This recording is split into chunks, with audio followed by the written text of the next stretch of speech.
Hello વિદ્યાર્થી મિત્રો, રાધે રાધે. તો આજે આપણે એક ગુડ ન્યૂઝ લઈને આવી ગયા છીએ. જેણે પીટીસી અને બીએડ કરેલું છે એના માટે, અને જેને કેન્દ્રમાં નોકરી લેવી છે અથવા તો ખાલી એક્ઝામ પણ પાસ કરવી છે. જે ટેટ વનની તૈયારી કરતા હોય ને ટેટ ટુની તૈયારી કરતા હોય તો એને ખબર છે કે ગયા વર્ષે આપણે જે ડિસેમ્બરમાં ટેટ વનની એક્ઝામ હતી ત્યારે સિલેબસ છે ને સીટેટનો આપણે આવી ગયો છે, બરાબર. તો તમારે સીટેટ પ્રમાણે સિલેબસ હોય અને જો તમારી પાસે સીટેટની એક્ઝામ દેવી હોય તો એની નોટિફિકેશન હવે ટૂંક સમયમાં આવી જવાની છે. તો આજે આપણે એના વિશે માહિતી આપવાના છીએ, બરાબર. તો કે હમણાં જ આપણે સીટેટનું રિઝલ્ટ ને બધું આવ્યું. જેણે દીધી છે ને એને ખબર છે સીટેટમાં પાછી 1 અને 2 બે પેપર હોય, બરાબર. બીએડ વાળા માટે 2 હોય અને 1 હોય એ હોય પીટીસી વાળા માટે, જેણે પીટીસી કર્યું હોય, બરાબર. તો કે હવે આગળની સીટેટ ક્યારે થશે, આવશે? તો કે સીટેટ છે ને વર્ષમાં કેટલી વાર આવે છે? પહેલાં તો વર્ષમાં 2 વાર આવે. કેટલી વાર આવે? 2 વાર આવે. તો હમણાં ગઈ ઈ સેટનું તો સીટેટનું તો રિઝલ્ટ પણ આવી ગયું. તો કે હવે નેક્સ્ટ સીટેટ છે ને એની ઓફિશિયલી એક્ઝામની ડેટ આવી ગઈ છે. કેટલી છે? 6 સપ્ટેમ્બર. અહીંયા 2026 સમજવાનો, 27 નથી પાછા. આ કેન્દ્રની હોય છે, બરાબર. તો કે કેટલે આવશે? તો કે 6 સપ્ટેમ્બરે એક્ઝામ આવી જવાની છે. અત્યારે તમે જો ટાટની ને ટાટ હાઈ સેકન્ડરીની ટેટ ટુની જો એક્ઝામ તમે દેવા માટેની પ્રિપરેશન કરતા હોય ને તો આનું ફોર્મ ભરાવાનું ચાલુ થાય ને ત્યારે ફોર્મ ભરી દેવું, બરાબર. અને નોટિફિકેશન તો આવી જવાની છે ટૂંક જ સમયમાં. ટૂંક સમયમાં એટલે સમજો ને, નોટિફિકેશન કાલે આવી શકે છે ને નકર આવતા અઠવાડિયે. શું કામ આવતા અઠવાડિયે કહે છે? તો કે આજે ગુરુવાર થઈ ગયું. જો આજે નોટિફિકેશન નહીં આવે તો કાલ સાંજ સુધીમાં આવવાની શક્યતા છે. જો કાલ સાંજ સુધીમાં ન આવે, 8 મેના દિવસે એની ઓફિશિયલી તમે સીટેટ નાખશો ને .ગવર્મેન્ટવાળી, એટલે તમને ગૂગલમાં જડી જશે. તમે એ વેબસાઇટની વિઝિટ કરી લેજો, બરાબર. એના ઉપર કાલે નહીં આવે તો પછી શનિ રવિ આવી જશે. એટલે આવતા વીકમાં કાલે નહીં આવે ને તો આવતા અઠવાડિયે નોટિફિકેશન આવી જશે એક્ઝામની ને બધી, બરાબર. ફોર્મ ભરાવાનું તો પછી ચાલુ થશે, પેલા નોટિફિકેશન આવી જાય.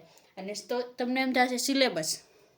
તો જે ભાઈઓને બહેનો ગુજરાતમાંથી આ વખતે સીટેટની એક્ઝામ દીધી છે ને એને જે સિલેબસની તૈયારી કરી ને 99% સિલેબસ તેનો તે રહેવાનો છે. કેટલા? 99%.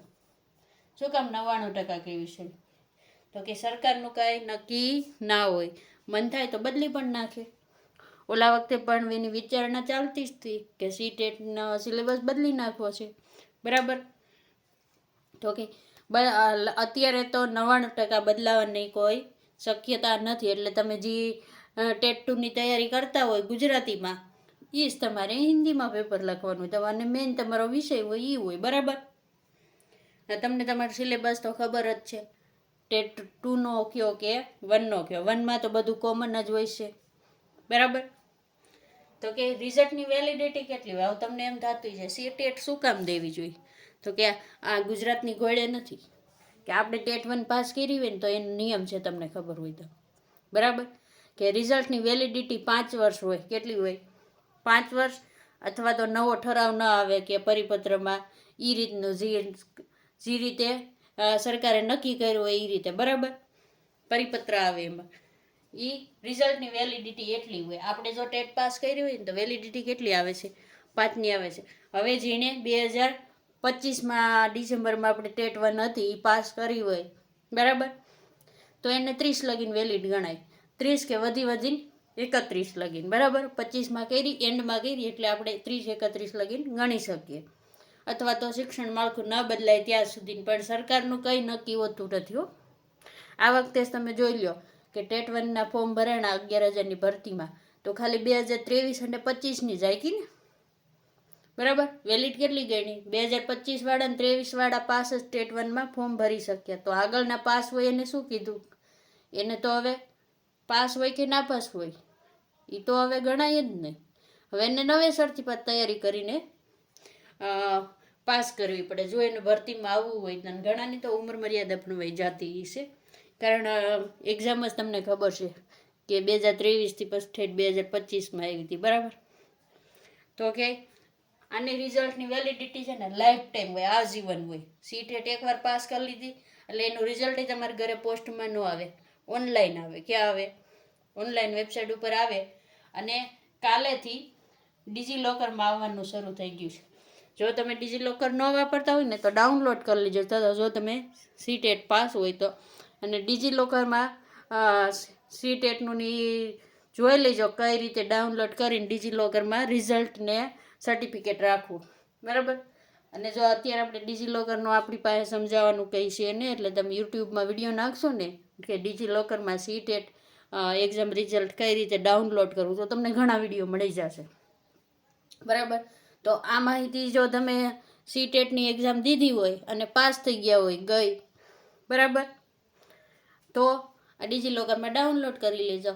અને આ વિડીયો તમને સારો લાગ્યો હોય, બરાબર, તો એક લાઈક કરી દેજો. અને જેને સીટેટ દેવાની હોય એ એક્ઝામની તૈયારી કરી દેજો, બરાબર. રાધે રાધે.